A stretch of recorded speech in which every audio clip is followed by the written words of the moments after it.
Gloomwood is fantastic, but I say that as someone who was part of the target audience, an immersive sim fan that first cut their teeth on System Shock 2 and Thief 2. I bring up those two classic titles as Gloomwood was clearly developed for an audience that knows what they want and already has a good idea of what they're likely to get. Hell, aside from some expected early access jank, my only concern for Gloomwood is how that unerring authenticity will be received by a broader audience.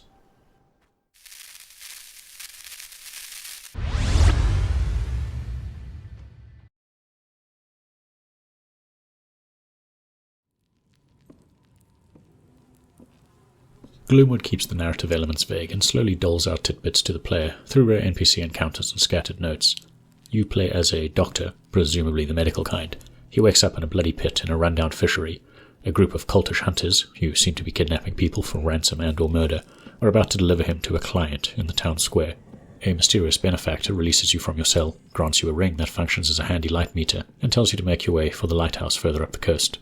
This kicks off about 3 hours of classic immersive simming, as you discover the good doctor, presumably there to investigate a plague, is remarkably nimble and strong, lethal with a cane blade, and proficient with several firearms. It remains to be seen whether these abilities have any bearing on the narrative, or if I'm just overthinking things, but they ensure the gameplay feels refined and as varied as the genre demands.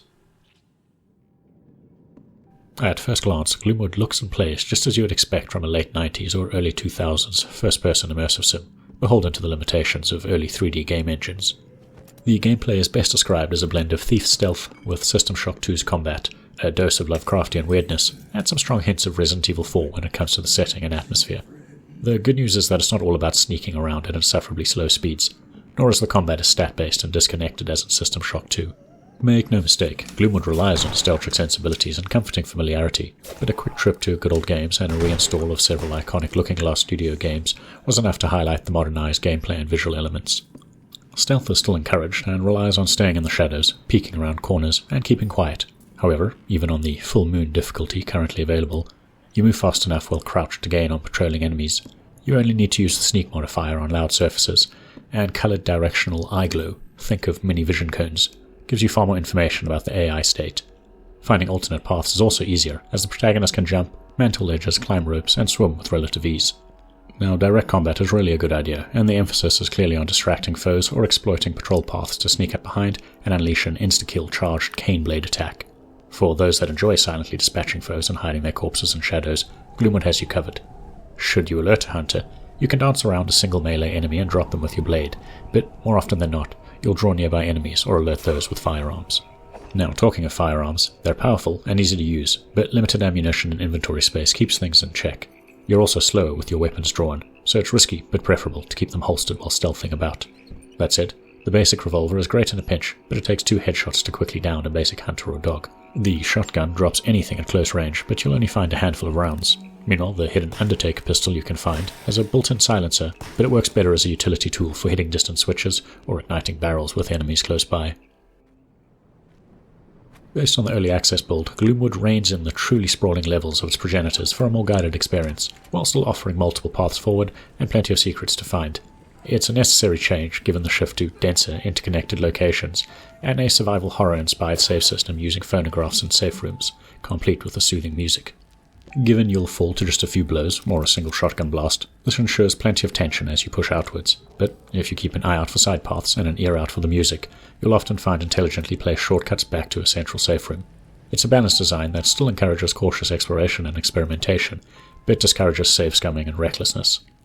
On that note, and I have no idea if it's intentional, the gothic atmosphere, level design, save system, inventory Tetris, and enemies that are still recognizably human all had me thinking of Resident Evil 4 just as much as the classic immersive sims. As with the gameplay, the presentation feels authentically classic, but there are several enhancements. Environments, enemies, and the player's arsenal look suitably chunky and sport low-resolution textures. Sprite-based props are kept to a minimum, the skybox intersects the horizon a little too obviously, and enemy animations, outside of a few set pieces, are kept simple. That said, Gloomwood can still look and feel incredibly atmospheric, thanks to a modern-ish lighting system and dynamic shadows, though it is often oppressively dark. Several locations were discrete levels with a loading screen transition, but I was still impressed by the sense of scale. The lighthouse looms above you for most of your journey up the coastline, and once you reach it, you can look back towards the fishery area and appreciate how far you've come. Befitting the retro aesthetics, the audio package feels a little limited compared to modern titles. Your protagonist is silent, Dialogue with NPCs is infrequent, and the rambling hunters account for most of the voice work.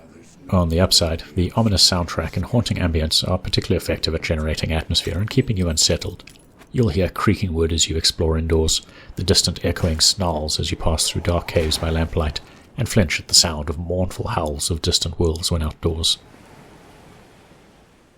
Wrapping up my thoughts, I think Gloomwood's comforting familiarity might make or break the experience depending on your history with the genre. Between the classic gameplay loop and retro aesthetics, Gloomwood often had me feeling like I was back in my mom's house, hunched over a clunky CRT monitor in the middle of the night, on another creepy thief mission. As part of the target audience, the experience was nostalgic, mechanically satisfying, and left me hungry for more. That said, I can't help but wonder if I would have appreciated the adherence to classic designs as much if I had recently replayed any of the Thief or System Shock games. If, on the other hand, you're someone who's grown tired of listening to people like me gush about the classic immersive sims, or attempted to play them but couldn't tolerate their dated design and languid pacing, Gloomwood might be the one to try. Yes, it aims to replicate much of the core gameplay loop and visual style, but it incorporates enough modern designs, gameplay tweaks, and visual features that make it infinitely more playable,